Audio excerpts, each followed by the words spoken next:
"Don't touch it," the billionaire said sharply, his hand hovering inches from hers. The watch lay dead between them, silent, priceless.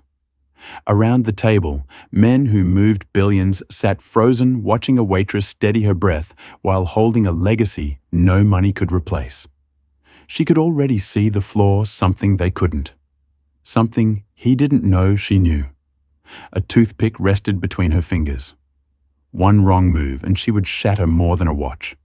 He thought he was humoring desperation. He didn't realize the power in the room had already shifted. Before we continue, don't forget to subscribe to the channel, like the video and comment where in the world you're watching from. Let's go. The silence that fell over Al Fakir Dubai's most exclusive restaurant, perched on the 122nd floor of the Burj Khalifa, was so profound you could hear the whisper of silk against marble. Crystal chandeliers cast golden light across tables draped in the finest Italian linens, where the world's elite gathered to dine on cuisine that cost more than most people's monthly salary. But on this particular evening, something was about to happen that would change everything for one young waitress who had traveled halfway across the world with nothing but hope and determination. Maya Santos had never imagined her life would lead her here.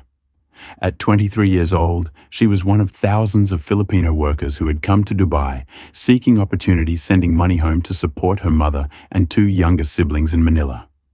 Her journey had been born from necessity after her father, Ernesto Santos, passed away 2 years earlier from complications of diabetes.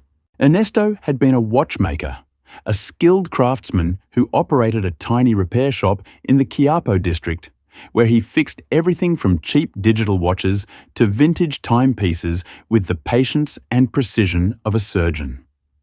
Maya had grown up in that cramped workshop, the smell of oil and metal as familiar to her as her own heartbeat. While other children played in the streets, she sat beside her father, watching his weathered hands work magic on broken mechanisms. He taught her to see beauty in the smallest components, to understand how each tiny wheel and spring worked in perfect harmony. "Watches are like life, anak," he would say, using the Tagalog word for child. Every piece matters. Remove one and everything stops. When Ernesto died, he left behind more than memories. He left Maya with skills that most people had forgotten in an age of disposable technology. But skills alone couldn't pay the mounting hospital bills or put food on the table. So Maya made the difficult decision that millions of Filipinos before her had made. She would go abroad to work. Dubai had seemed like a dream, a city of impossible towers and endless wealth. The reality, however, was far more complex. Maya's journey to Al Fakir had not been easy. She started as a room attendant at a modest hotel, working 12-hour shifts for a salary that, while better than what she could earn in Manila, barely covered her rent and left little to send home. She lived in a shared apartment with 5 other Filipinos in Dera, sleeping on a thin mattress in a partitioned corner of a living room. But Maya possessed something that money couldn't buy: an unwavering determination and a willingness to learn. She took English classes at night, practiced her Arabic with Emirati customers, and studied the customs and expectations of high-end service. When a position opened at Al Fakir after a rigorous interview process, she competed against 200 other applicants. The general manager, Pierre Dubois, a fastidious French restaurant who had worked at 3 Michelin-starred establishments in Paris, saw something special in her quiet confidence. Al Fakir was unlike anything Maya had ever experienced. The restaurant specialized in fusion cuisine that married Middle Eastern traditions with modern European techniques. The wine cellar held bottles worth hundreds of thousands of dollars. The clientele included sheikhs, business tycoons, celebrities, and diplomats. The staff, dressed in elegant black uniforms with gold embroidery, moved through the dining room like dancers, each gesture practiced to perfection. Maya arrived 2 hours before every shift, just as she had at her previous jobs. She memorized the menu, learned to pronounce difficult French and Arabic dishes, studied the wine pairings, and absorbed every detail about proper service. Within weeks, she had impressed even the most demanding colleagues. Her section was always spotless, her timing impeccable, her demeanor professional yet warm. But on this humid September evening, as the sun set over the Persian Gulf and painted the sky in shades of orange and gold, Maya had no idea that her father's teachings were about to be put to the ultimate test. The night that would change her life forever was just beginning, and sitting at table 12 was a man whose world was about to collapse in the span of a single heartbeat. Khaled Al-Mansour was not accustomed to feeling powerless. At 42 years old, he had built an empire that spanned 3 continents with holdings in real estate technology and renewable energy. Forbes estimated his net worth at somewhere north of $8 billion, though the actual figure was known only to a select few advisors and accountants who managed his vast portfolio. He owned homes in London, New York, Monaco, and of course, a sprawling estate in the Emirates Hills, Dubai's most prestigious neighborhood. Tonight, he sat at table 12 dressed in a custom-tailored charcoal suit from Anderson & Shepherd of Savile Row, a crisp white shirt with mother-of-pearl cufflinks and Italian leather shoes that cost more than a luxury sedan. His salt-and-pepper hair was perfectly groomed, his beard trimmed with precision. To the casual observer, he embodied confidence and control. But those who knew him well would have noticed the tension in his jaw, the way his fingers occasionally drummed against the tablecloth, the distant look in his dark brown eyes. This was not a social dinner. Seated across from him was Richard Chen, a shrewd Singaporean investor representing a consortium interested in Khaled's latest venture, a revolutionary desalination technology that could transform water scarcity in the Middle East. The deal, if closed tonight, would be worth $2.3 billion and would cement Khaled's reputation not just as a businessman, but as a visionary who could change the region's future. Next to Richard sat Amira Hassan Khaled's chief legal counsel, a brilliant Egyptian-American attorney who had negotiated some of the most complex deals in the Gulf. She wore a navy blue business suit and reviewed documents on her tablet with the focused intensity of a chess grandmaster. The fourth person at the table was David Morrison, Richard's financial advisor, a former Goldman Sachs executive, who asked questions that could derail negotiations if not answered precisely. But despite the billions at stake, despite the years of preparation, Khaled's mind kept drifting to his left wrist, where a Patek Philippe Skyune tourbillon rested against his skin. The watch, with its 18-carat white gold case and double-face display showing both a celestial chart and a perpetual calendar, was valued at $3 million. It was one of only a handful ever made. A masterpiece of horological engineering that required over 1,000 hours to assemble by hand. Yet the monetary value meant nothing to Khaled. This watch was his most precious possession. Not because of its rarity or price, but because it was the last gift his father had given him. Abdullah Al-Mansour had presented it to Khaled in a private room at the American Hospital, Dubai, 3 days before cancer finally claimed his life 5 years ago. Khaled could still remember every word of that conversation. My son Abdullah had said, his once powerful voice reduced to a whisper, "I have given you wealth, education, and opportunity. But the greatest gift I can give you is time. This watch has kept perfect time for over a century. Wear it and remember that every second is precious. Use your time wisely. Help others. Build something that matters." Khaled had worn the watch every single day since that moment. Through board meetings and business trips, through the collapse of his brief marriage to a French model, through triumphs and failures, the steady tick of the Patek Philippe had been his constant companion. He touched it whenever he felt uncertain, a talisman connecting him to his father's wisdom and strength. Tonight was no exception, as Richard Chen discussed capital structures and ROI projections. Khaled glanced at his wrist, out of habit, checking the time and drawing comfort from the watch's presence. The meeting was progressing well. They had moved past the major sticking points. Within the hour, they would likely shake hands and begin the formal signing process. But at precisely 8:47 p.m., as Khaled reached for his water glass and felt the familiar weight of the timepiece shift against his wrist, something happened that would shatter his carefully maintained composure. Something that would bring this powerful man to the edge of tears in the middle of Dubai's finest restaurant. something that no amount of money could fix. The watch stopped ticking. Khaled's breath caught in his throat. He stared at his wrist, willing the second hand to move, but it remained frozen at the 47-second mark. The celestial display, which had always rotated with mesmerizing precision, was completely still. The perpetual calendar, which should have been advancing imperceptibly toward the next day, hung motionless like a photograph. His heart began to race. This wasn't possible. Pat Philippe watches were legendary for their reliability. This particular model had been serviced regularly by certified technicians, stored in a climate-controlled safe when not worn, treated with the reverence it deserved. It had survived flights meetings, even a sandstorm during a desert expedition. How could it simply stop working now, on this night of all nights? Richard Chen was mid-sentence explaining something about quarterly returns when he noticed Khaled's distraction. "Mr. Al-Mansour, are you all right?" Khaled barely heard him. He brought his wrist closer to his face, examining the watch face under the soft amber light of the table lamp. That's when he saw it. Through the sapphire crystal caseback, designed to showcase the intricate movement within, something was wrong. One of the tiny components, a microscopic wheel in the tourbillon mechanism, appeared to be slightly displaced, jammed against another piece at an impossible angle.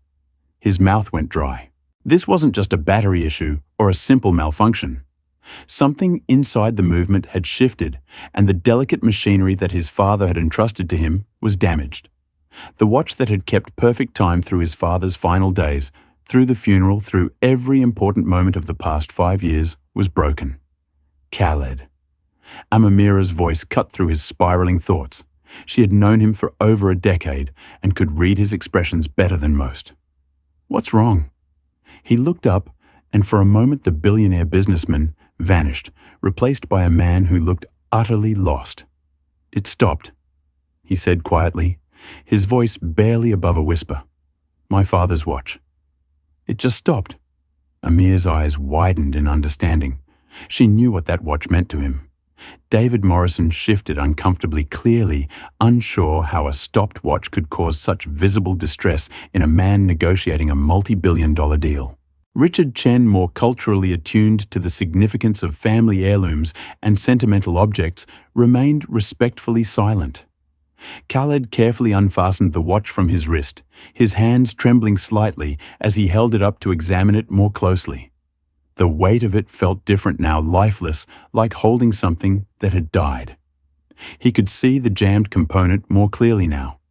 A tiny wheel, no bigger than a grain of rice, caught at an angle that prevented the entire mechanism from functioning. "We should take a break," Amira suggested, gently placing a hand on his arm. "Perhaps we could resume in 20 minutes. "Give you time to..." "No," Khaled said, though his voice lacked conviction.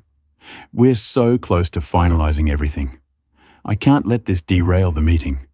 But even as he spoke the words, he couldn't tear his eyes away from the watch. Every instinct told him to leave immediately, to find the finest watchmaker in Dubai, to do whatever it took to repair this precious link to his father. The irony wasn't lost on him. He could buy another Patek Philippe Skyune tourbillon if he wanted. He could buy 10 of them. He could purchase the entire current production run if Pat Philippe would allow it. But this specific watch, with its unique serial number, with the inscription his father had added to the case, back to Khaled, "My greatest achievement. Use your time wisely. Abdullah." This watch was irreplaceable. Richard Chen exchanged glances with David Morrison, clearly uncertain how, clear his throat, to proceed. The mood at the table had shifted dramatically. What had been a focused business negotiation now felt awkward and tense. Khaled set the watch gently on the table beside his untouched appetizer, a delicate saffron-infused seafood dish that had been carefully plated by the chef. He forced himself to look up to engage with the conversation, to push through the moment, but his eyes kept drifting back to the motionless timepiece, and his chest felt tight with a grief he thought he had long since processed. Across the restaurant, Maya Santos approached with a water pitcher, about to refill glasses at table 12. She had no idea that she was walking toward a moment that would change her life forever. Maya had been assigned to the VIP section tonight, a responsibility that typically went to the most experienced servers. Pierre Dubois had pulled her aside before the shift began and explained that table 12 was especially important. "Mr. Almansour is one of our most valued guests," he said in his clipped French accent. "Everything must be perfect. Anticipate their needs before they ask. Be present, but invisible. You understand?" Maya had nodded, her stomach fluttering with nervous excitement. She had served wealthy clients before, but there was something different about tonight. Perhaps it was the tension she could sense in Pierre's instructions, or the way the other staff members whispered about the importance of the evening. Either way, she was determined to exceed expectations. Throughout the meal, she had moved between her tables with practiced grace, ensuring water glasses remained full, clearing plates at precisely the right moment, answering questions about the menu with the confidence of someone who had studied every ingredient and preparation method. She made sure to give table 12 extra attention without hovering, reading the subtle cues that indicated when they wanted privacy and when they might need service. Now, as she approached with a crystal picture of sparkling water infused with cucumber and mint, she noticed something was wrong. The atmosphere at table 12 had changed dramatically from earlier in the evening. The confident energy that had characterized their discussion had evaporated, replaced by an uncomfortable silence. Mr. Al-Mansour, whom she had observed from a distance throughout the evening, looked distressed in a way that seemed disproportionate to any business disagreement. His attention was fixed on something on the table beside his plate. As Maya drew closer, she could see it was a watch, an extraordinarily beautiful timepiece that even from several feet away looked like a work of art. She had spent enough time in her father's workshop to recognize exceptional craftsmanship when she saw it. The watch's white gold case caught the light, the exposed movement, visible through the transparent caseback, revealing an intricate arrangement of gears, wheels, and springs that would have made Ernesto Santos whistle in admiration. "Good evening," Maya said softly, as she reached the table, maintaining the professional demeanor that Al-Fakir demanded. "May I refill your water?" Amira Hassan looked up and nodded with a distracted smile. Richard Chen and David Morrison were engaged in quiet conversation, clearly trying to give Khaled space to collect himself. Khaled himself barely acknowledged Mia's presence, his eyes still locked on the motionless watch. As Maya carefully poured water into each glass, her training told her to remain silent, to complete her task, and withdraw. But something else, something deeper than professional protocol, made her pause. She had seen that expression before, on the face of a customer who had brought her father a pocket watch that had belonged to his grandfather. The look of someone whose connection to the past had been severed. She finished pouring and should have stepped back, but her gaze drifted to the watch again. Even in its frozen state, it was magnificent. But more than that, she could see the problem. The angle of her view, combined with years of watching her father work on similar complications, allowed her to identify what had gone wrong. A tiny component in the turbine cage had become dislodged, likely from a sudden impact or vibration, and was now preventing the entire mechanism from functioning. It was the kind of delicate problem that would require a skilled watchmaker hours to fix properly, with specialized tools and a clean room environment. The watch would need to be disassembled, the component carefully realigned, and then the entire movement reassembled and regulated. In Dubai, there were perhaps a dozen watchmakers qualified to work on such a piece, and getting an appointment could take weeks. But Maya also knew something else, something her father had taught her during the lean times when customers couldn't afford proper repairs. Sometimes with the right touch and the right tool, even an improvised one, a temporarily displaced component, could be coaxed back into position without full disassembly. It was risky, unconventional, and definitely not something a waitress should suggest to a billionaire in a five-star restaurant. Yet, as she stood there, picture in hand, Maya found herself making a decision that defied every rule of professional service. She took a small breath and spoke words that would change everything. "Excuse me, sir," she said quietly, her voice steady despite her racing heart. "I think I might be able to help with your watch." The silence that followed Mia's words was absolute. 4 pairs of eyes turned to stare at her, each expression reflecting a different shade of surprise. Richard Chen's eyebrows rose slightly. David Morrison looked confused, as though he had misheard. Amamira Hassan's professional mask slipped for just a moment, revealing genuine astonishment. But it was Khalid's reaction that mattered most. He looked up at Maya for the first time that evening, really looked at her, and she could see the storm of emotions playing across his face. Disbelief, certainly a flicker of hope perhaps, and something else, something that looked almost like offense. "I beg your pardon." His voice was controlled, but Mia could hear the edge beneath the politeness. "What did you just say?" Maya's heart hammered against her ribs, but she had committed to this path, and there was no turning back now. She set the water pitcher on a nearby service station and returned to the table, maintaining respectful eye contact. "Your watch, sir," she said, gesturing toward the Paterfipe with a slight nod. "I believe I can see what's wrong with it. One of the components in the tourbillon cage has become displaced. If I'm correct about the type of complication, it may be possible to realign it without requiring a full service." Khalid exchanged glances with Amira, who looked equally bewildered.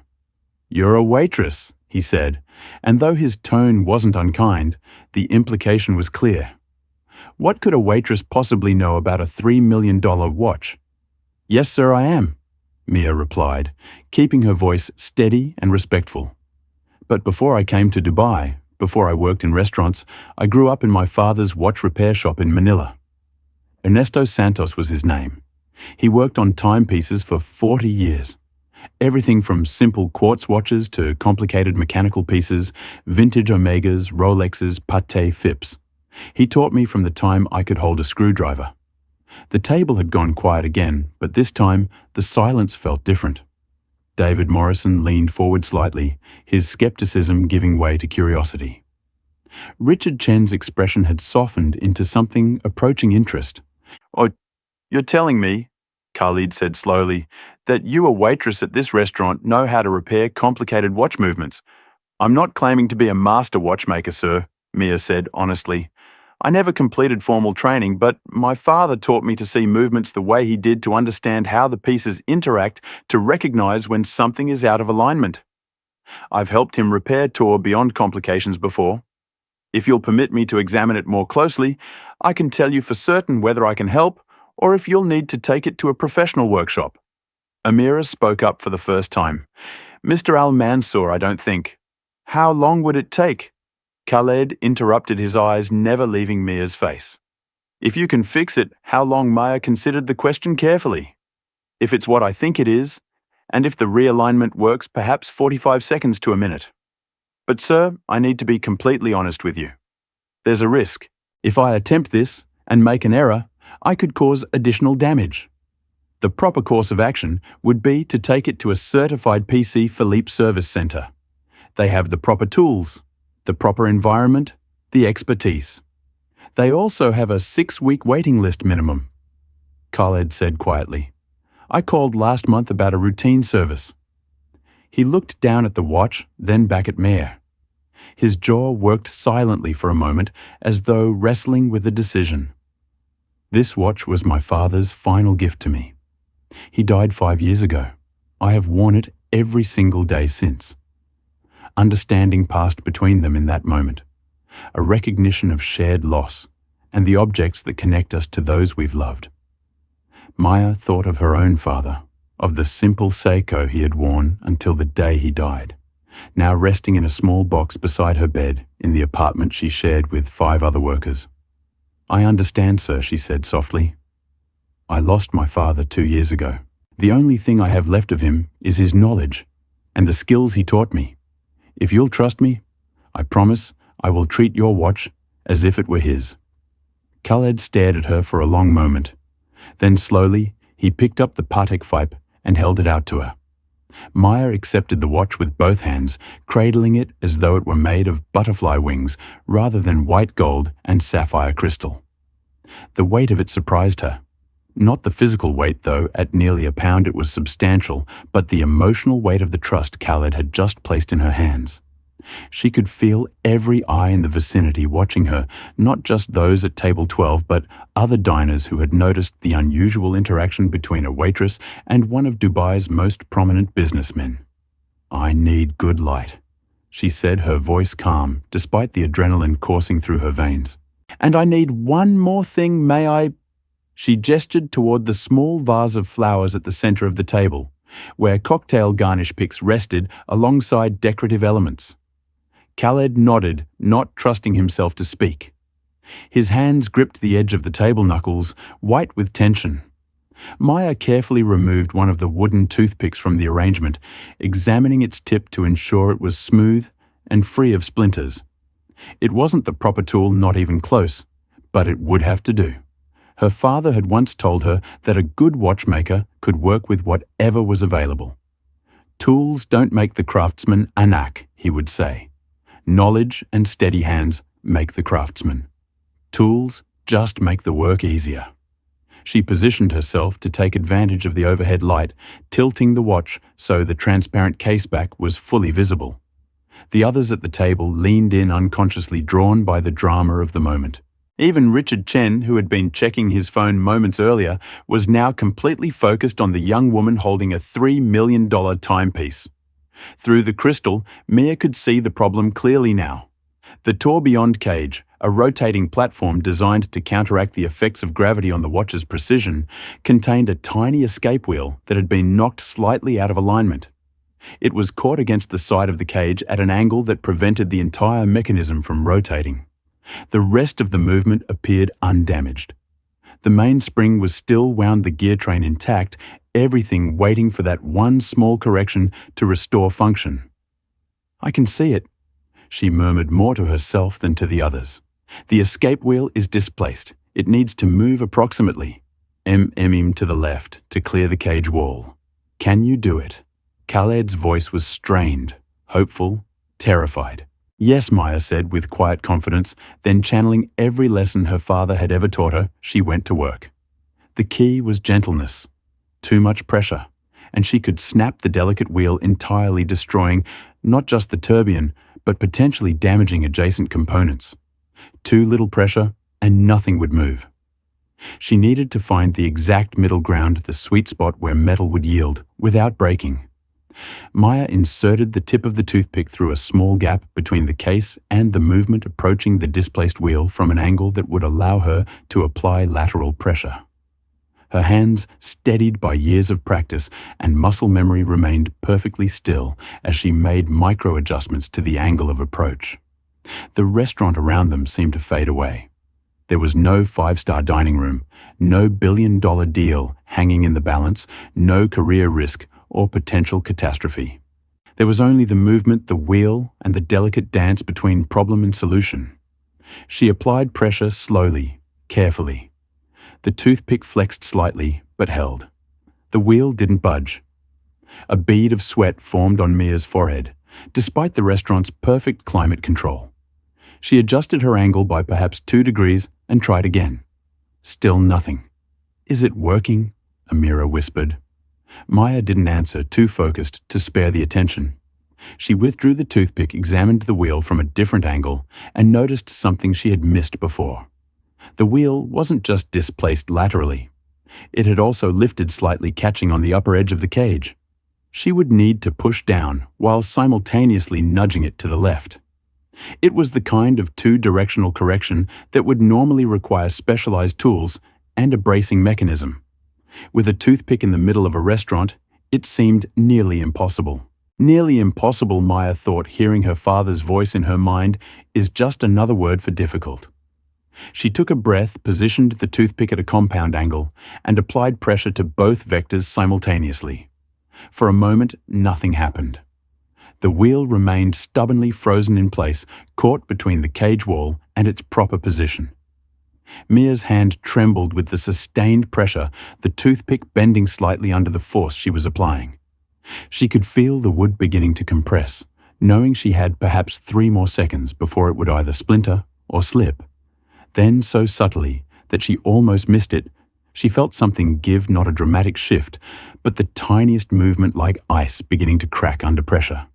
She adjusted her angle by perhaps 1/2 degree and applied one final controlled push. The escape wheel dropped into place with a movement so small it was nearly invisible to the naked eye, but the effect was instantaneous and unmistakable. The Turon cage, freed from its obstruction, began to rotate. The movement rippled through the gear train like electricity through a circuit. The balance wheel started to oscillate its rhythmic back and forth motion, driving the escape wheel in precisely timed increments. And then, most beautifully of all, the second hand on the dial face lurched forward, resuming its sweep around the face as though it had never stopped. Tick, tick, tick. The sound was barely audible in the ambient noise of the restaurant, but to everyone at table 12, it might as well have been thunder. Maya held her breath, watching the movement through the display case back, ensuring that all the components were functioning in harmony. The tourbillon cage completed one full rotation, 60 seconds, and continued without hesitation. The perpetual calendar advanced, catching up to the correct position. Clear's throat. The moon phase display resumed its slow, graceful journey across its aperture. "It's working," Amamira whispered, her professional composure cracking to reveal genuine amazement. Khaled said nothing. He simply stared at the watch in Mir's hands, watching the second hand make its circuit, and then another and another. His eyes had filled with tears, which he made no effort to hide or wipe away. The relief on his face was so profound that it transcended the normal boundaries between strangers, creating a moment of raw, unguarded emotion that made even the normally stoic Richard Chen look away to give him privacy. Mir carefully withdrew the toothpick and examined the movement one final time, ensuring that the repair was stable and that no other components had been affected. Satisfied that everything was functioning properly, she extended the watch toward Khaled with both hands as though presenting a sacred object. "Your father's watch, sir," she said softly. "It's keeping time again." Khaled reached out with trembling hands and accepted the Patek Philippe. He brought it close to his ear, listening to the mechanical heartbeat that he had thought was silenced forever. The ticking was steady, perfect, unchanged from the day his father had given it to him. He closed his eyes, and for a moment he was back in that hospital room, his father's hand clasping his, the weight of the watch being transferred from one wrist to another, a legacy of time and love passing between generations. "How did you—" he began, but his voice broke. He had to clear his throat and start again. "How did you learn to do that?" Maya smiled, a gentle expression that carried its own weight of remembrance and loss. "My father used to say that every watch has a story, and every repair is about honoring that story. When I looked at your watch, I didn't just see gears and springs. I saw what it meant to you. That focus, that respect, that's what he taught me. The technical skill is just the method, the love for what the watch represents. That's what makes the repair possible." David Morrison, who had witnessed the entire exchange with growing astonishment, was the first to break the reverent silence that had settled over the table. "That was absolutely remarkable," he said, his American accent carrying genuine admiration. "I've never seen anything like that in my life. 45 seconds with a toothpick in the middle of a restaurant. If I hadn't watched it happen, I wouldn't believe it was possible." Richard Chen nodded in agreement. "Ms. I apologize. I don't know your name." "Maya Santos, sir." "Miss Santos, that was extraordinary. You have a remarkable gift." But Khaled barely heard them.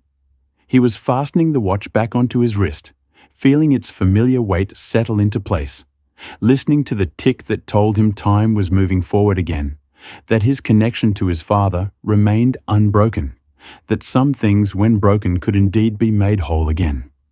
Maya nodded respectfully and took a step back, intending to return to her duties and allow the important meeting to continue. She had done what she could, fulfilled an unexpected need, and now it was time to fade back into the professional invisibility that good service demanded. But before she could take a second step, Khaled spoke, "Wait." The single word carried such weight that not just Mia but everyone within earshot turned to look at him. He stood from his chair, still holding his wrist, as though reassuring himself that the watch was truly working again. "Please wait." He paused, struggling to find words adequate to the moment. "I need to know more about you, about your father, about how someone with your skills is working as a waitress." The question, though bluntly phrased, didn't carry judgment. Instead, it held genuine curiosity, and something else, a recognition that Maya's presence here represented a story of its own, one that intersected with his. In this improbable moment, Maya hesitated. Across the restaurant, she could see Pierre Dubois watching the interaction with an expression that mixed concern with confusion. Other servers were glancing over, wondering what was happening at table 12. She was acutely aware that she had already broken protocol by offering to repair the watch. Engaging in extended personal conversation with the guest was another violation entirely. But Khalid's eyes held such earnest interest, and there was something in his demeanor, a gentleness that belied his reputation and his wealth, that made her decide to answer honestly. "My father died 2 years ago, sir," she said quietly. "He left medical bills that we couldn't pay.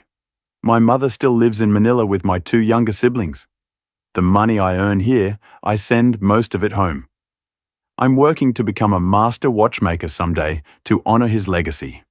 But for now, I do what I need to do to support my family." Amira Hassan, who had been listening intently, exchanged a meaningful look with Khalid. Richard Chen and David Morrison had gone silent. The business deal that had consumed their attention minutes earlier, now completely forgotten. "How old are you?" Khalid asked. 23, sir." 23, he repeated as though testing the weight of the number. "And you just repaired a complication that master watchmakers with decades of experience would hesitate to touch without proper tools and a controlled environment. Do you understand how extraordinary that is?" Maya felt her cheeks flush. "I just did what my father taught me, sir. It was luck that the problem was something I recognized, and luck that the repair worked. I don't want to overstate. Luck," Khalid interrupted gently, is what people call it, when preparation meets opportunity. You were prepared. The opportunity presented itself. That's not luck, that's skill, knowledge, and courage. He glanced at his colleagues. "Gentlemen, Amir, I apologize, but I need a few minutes. The deal can wait." Richard Chen waved away the apology. "Take all the time you need. This is far more interesting than capital structures anyway." Khalid turned his full attention back to Maya. "You said you want to become a master watchmaker to honor your father's legacy. What's stopping you?" The directness of the question caught Mia off guard. "Money, sir. Training costs money. Good schools for horology are in Switzerland or England or a few other places. The tuition alone would be tens of thousands of dollars. Then there's living expenses, materials, tools. It would take me years.